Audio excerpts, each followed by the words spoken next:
ছাত্ৰছাত্ৰীসকল আজি আমি আলোচনা কৰিম R4 এক্সাৰসাইজৰ 8 নম্বৰটো আলোচনা কৰিম 8 নম্বৰ কোৱেশ্চনটো 7 নম্বৰলৈকে মই ইয়াৰ আগৰ ভিডিঅ'টো দিছো এবাৰ 8 নম্বৰ কোৱেশ্চনটো চোৱা তোমালোকে m ৰ মান নিৰ্ণয় কৰা m ৰ মান নিৰ্ণয় কৰা ঠিক আছে তে কোৱেশ্চনটো কি আছে তোমালোকে চোৱা যে -3 to the power m plus 1 into -3 5 equal to -3 to the power 7 আছে সে এটু কেনে কৰিম তোমালোকে চোৱা যে গোটে বিলাকৰ বেসটো কি এটু সমান আছে -3 ওপৰত পাৱাৰ আছে -3 ওপৰত পাৱাৰ আছে -3 ওপৰত কি আছে পাৱাৰ আছে আমি জানো কি যে বেস যদি সমান হয় সেম হয় আৰু পাৱাৰ মাজত যদি পূৰণ থাকে তেনহলে কি হয় এই বেসটো এটা হ'ব -3 আৰু পাৱাৰ বিলাক কি হয় প্লাস হয় তাৰ মানে m + 1 + 5 m + 1 + 5 আকৌ ইফালে কি থাকিল -3 7 থাকিল এবাৰ চোৱা তোমালোকে যে এইটো -3 মই লিখিলো m তো 1 ৰ লগত প্লাস নহব কাৰণ m টো বেলেগ বস্তু হয় আৰু 1 to বেলেগ বস্তু হয় গতিকে m2 ৰাখি দিম প্লাস 1 আৰু 5 প্লাস কৰিলে কিমান 6 হ'ব ইকুৱেল টু -3 7 এবাৰ চোৱা দুফালে সেম আছে না নাই গতিকে পাৱাৰ বিলাক কি কৰিব পাৰি তুলনা কৰিব পাৰি তুলনা কৰা মানে কি এইটোৰ পাৱাৰ সমান এইটোৰ পাৱাৰ হ'ব m + 6 ইকুৱেল টু 7 হৈছে m ৰ মান উলিয়াব m2 বাওফালে ৰাখিম এইফালে 7 টো তো হফালে আছে 6 to এইফালে প্লাস আছিল এইফালে লৈ গলে কি হ'ব মাইনাস গতিকে 7 - 1 কিমান হ'ব 7 - 6 = 1 এতেকে m = 1 হৈছে তে এইটো আছিল তোমালোকৰ 8 নম্বৰ কোৱেশ্চনৰ সলিউশন ঠিক আছে এতিয়া আমি সমাধান কৰিম 9 নম্বৰ প্ৰশ্নটো তোমালোকে কিতাৰ পৰা চাই লবা যে কি কৈছে এটা উদ্ভিদ কোষৰ আকাৰ বেগ মানে উদ্ভিদ কোষৰ আকাৰ বেগ কিমান দিয়া আছে এইটো দিয়া আছে তোমালোকৰ বেগ কিমান দিয়া আছে 0.000125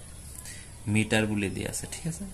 ইয়াক মান্য ৰূপত প্ৰকাশ কৰা মান্য ৰূপ মানে কি প্ৰামাণিক ৰূপত প্ৰকাশ কৰিব লাগে মান্য মানে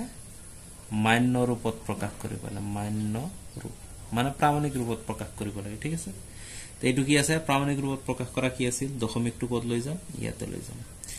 1 ৰ পিছত লৈ যাম 1.275 দিম হৈছে দিয়াৰ পিছত ইনটু দিয়াৰ পিছত কেই ঘৰ গলো দশমিকটো কেই ঘৰ লৈ গলো 1 ঘৰ 2 ঘৰ 3 ঘৰ 4 ঘৰ 5 ঘৰ পিছত লৈ গৈছো তাৰ মানে কি 10 to the power এই ফালৰ পৰা বলে কি হয় মাইনাস হয় গতিকে -5 মিটাৰ এটো তোমালোকৰ 9 নম্বৰ आंसर ঠিক আছে এতিয়া আমি আলোচনা কৰিম 11 নম্বৰ কোৱেশ্চনটো 11 নম্বৰ কোৱেশ্চনটো আলোচনা কৰিম 11 এ কি আছে যে 3 to the power -3 ৰ মান কিমান বলে কি MCQ দিয়া আছে মানে অপচন দিয়া আছে এ নম্বৰ অপচন দিয়া আছে 3 কিউব বি নম্বৰ অপচন দিয়া আছে 1/3 সি অপচন দিয়া আছে 1/3 3 কিউব আৰু ডি অপচন দিয়া আছে তোমাৰ 3 * 3 ঠিক আছে তে এইটো কেনেকৈ সলভ কৰিম 3 কিউব আছে মাইনাস আছে মই যে কৈছিলো ইয়াৰ পাৱাৰ যদি মাইনাস থাকে তেনহলে সংখ্যাটো উল্টাই দিলে হয় আচ্ছা মই যে উল্টাই দিম এই তলত একো নাই মানে কি আছে 1 আছে আৰু ইফালে তো 3 আছে তলত একো নাই মানে 1 আছে মই যদি উল্টাই দিও দিয়াৰ পিছত কি হ'ব 1 টো ওপৰত যাব হৈছে আৰু 3 টো তলত আহিব হৈছে আর পিছত এইটো কি হৈ যাব এই কিউবটো কি হৈ যাব প্লাস হৈ যাব উল্টি গলে কি হয় প্লাস হৈ যায় এবাৰ সোয়া এইটো কিন্তু आंसर নাই আছে নেকি কিন্তু এইটো সব এইটো হোল কিউব মানে কি 1 এর উপৰত একবাৰ কিউব হ'ব 3 এৰ উপৰত একবাৰ কিউব হ'ব 1 কিউব কৰিলে 1 আৰু 3 এৰ উপৰত কি থাকিল কিউব থাকিল গতিকে কোনটা आंसर সি নম্বৰ অপচন হৈছে ঠিক আছে বুজি পাইছা এতিয়া আমি আলোচনা কৰিম বি নম্বৰটো সোয়া তোমালোকৰ কি কৈছে z2/3 whole to the power square or মান নির্ণয় কৰিব দিছে মান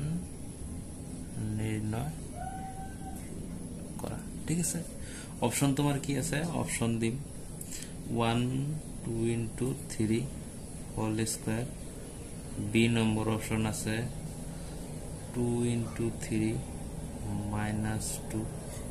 3 নম্বৰ অপশন আছে কি 3/2 minus all to the power 2 তার পিছত আছে কি 4 নম্বৰ অপশন কি আছে 3 into 3 বুঝে এটা তোমালোকৰ অপশন আছে তে কেনেকৈ কৰিবা সমাধান z2 এটো হোল স্কয়ার আছে গতিকে এইফালে যদি লও হোল স্কয়ার থকা মানে কি ইয়াতে অপশন বিলাক চাব লাগিব মই এটা आंसर কৰিব পাৰিম যে 2 হোল স্কয়ার থকা মানে 2 একবার স্কয়ার হ'ব 2 স্কয়ার হ'ব একবার 3 স্কয়ার হ'ব তার মানে কি 4 হ'ব 3 স্কয়ার মানে কিমান 9 হ'ব 3 স্কয়ার মানে কিমান 9 কিন্তু এটো তো অপশনত নাই গতিকে এনে কই কৰিলে আমাৰ নহব आंसर তো হৈছে কিন্তু এনে কই কৰিব ধ্যান ৰাখিব অপশন যেটো দিছে অপশন চাব লাগিব এতিয়া তোমালোক অপশন মতে কৰিবা এটো মই এনে দেখুৱাই দিলো যে এটো অপশনত কি আছে এটো তো হবই নোৱাৰে 2 into 3 হোল স্কয়াৰ হ'ব পাৰে নেকি এটো হ'ব নোৱাৰে এটো 3 into 3 অকল এটা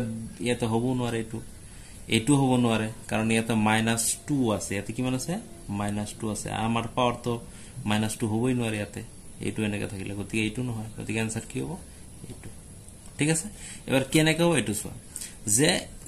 সাধাৰণ কথা উল্টাই দিলে পাওয়াৰটো কি হৈছে মাইনাস হৈ আছে গতিকে আৰু 2 টু তলত আইছে 3 টু ওপৰত গৈছে গতিকে উল্টাই দিয়া হৈছে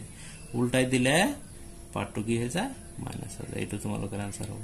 যে উল্টাই যদি দিয়া হয় পাওয়ারটো প্লাস থাকিলে মাইনাস হ'ব মাইনাস থাকিলে প্লাস হৈ যাব গতিকে এটো তোমালোকৰ কি হ'ব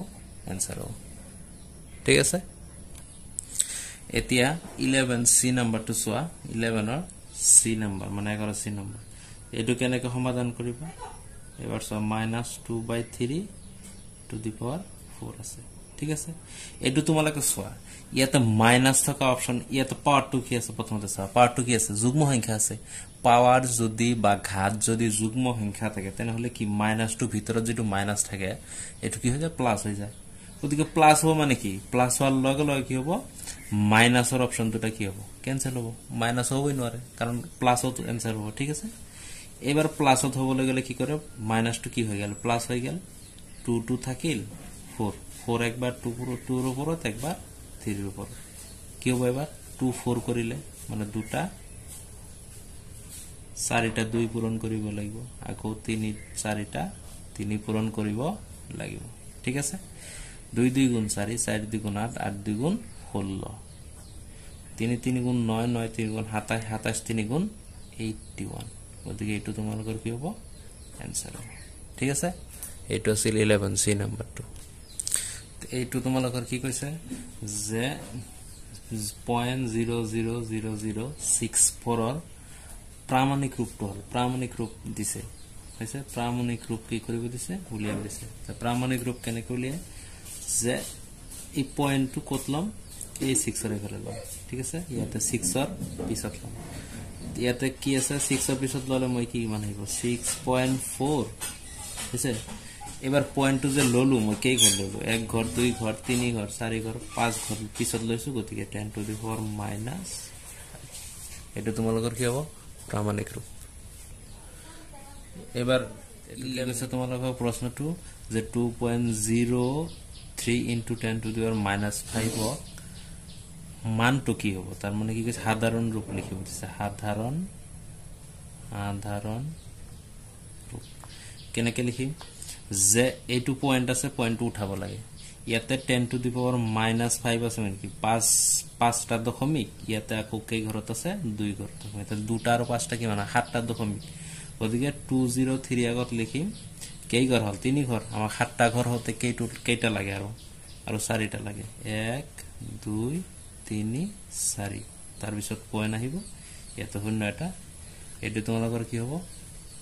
তাৰ সাধাৰণ ৰূপ তাৰ মানে মান হ'ব এটো ঠিক আছে